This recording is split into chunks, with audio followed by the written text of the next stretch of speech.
But the interesting thing is, the more they attack me, the more popular I become. So kind of puts them in a little bit of quandary. They're not exactly sure what they should do at this stage of the game.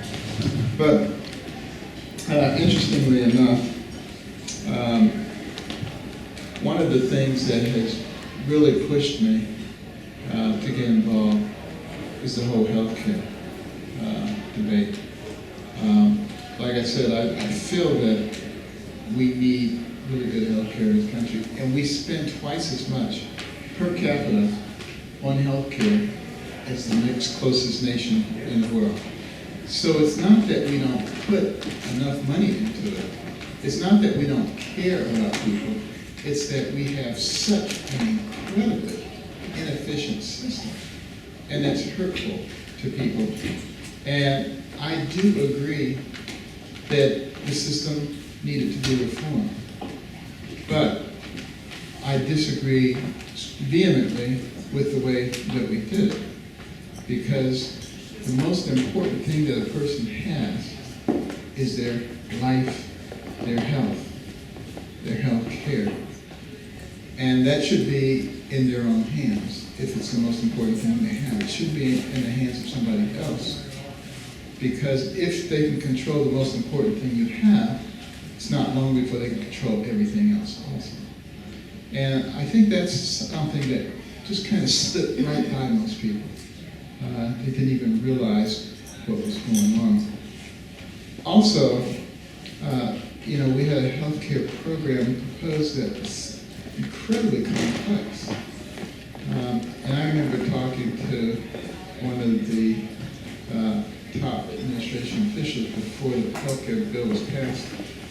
And I said, there are a lot of things in the bill that actually are good, that I would agree with, and I think that probably most conservatives would agree with.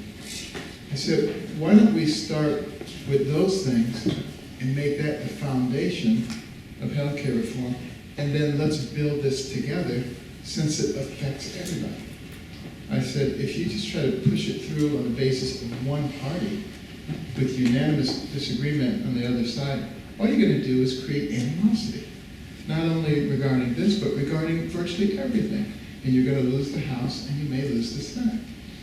And he said, you're probably right, but there's always the but. But this is Washington, and this is politics. And you see, that is the exact problem that we're having. We take important things that affect all of us that really are not political issues, and we frame them as political issues. And then you have people coming out on different sides of it without actually thinking about what is good for America. And the fact now that we know that we have a health care bill that was passed with subterfuge and deceit. And Nancy Pelosi said, we got to pass it to find out what's in it. Well, we have a good idea what's in it now. Most people don't like it. But the president and his people say that most people do like it and that it's really a good thing. So it seems to me like the logical thing to do is to say, this is America. And we do things in this country according to the will of the people. When we have a representative government, we don't have a monarchy, we don't have a dictatorship. We do all recognize that we want health care, and we want good health care and affordable health care.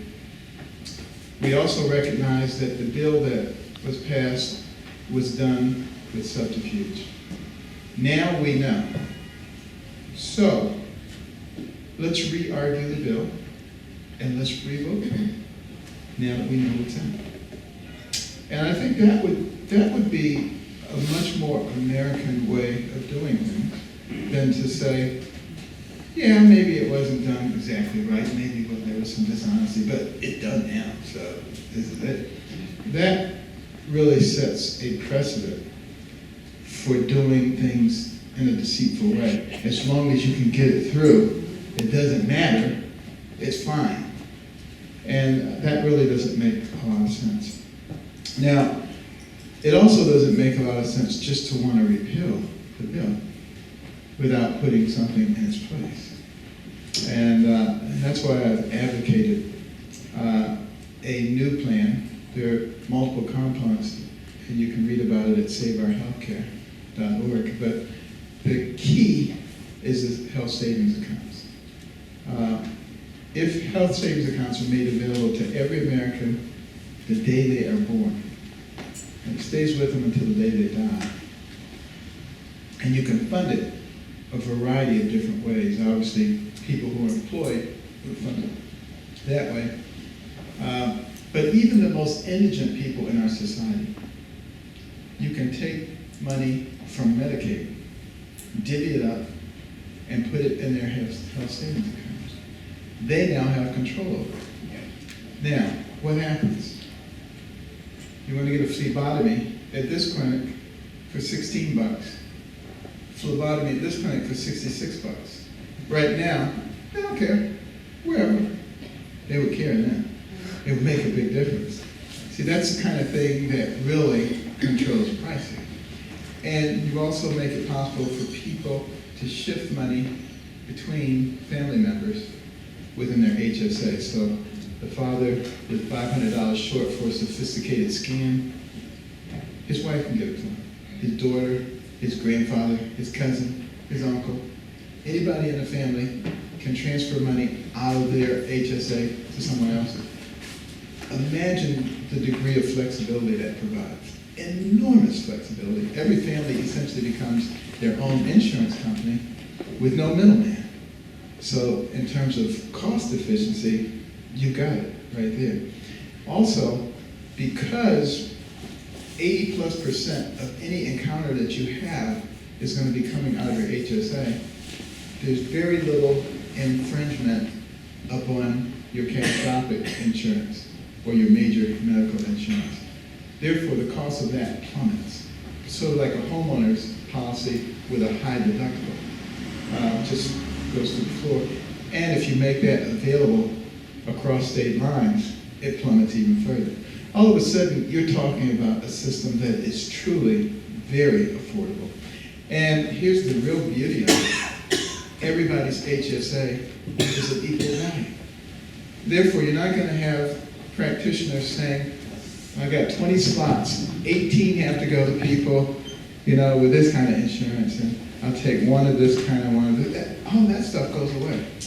And I think that will have a lot to do with doing away with some of the health disparities that exist within our country.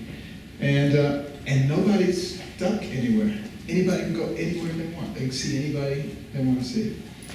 And I think that's the kind of thing that we should do. And I've had it analyzed and costed out by the Heritage Foundation.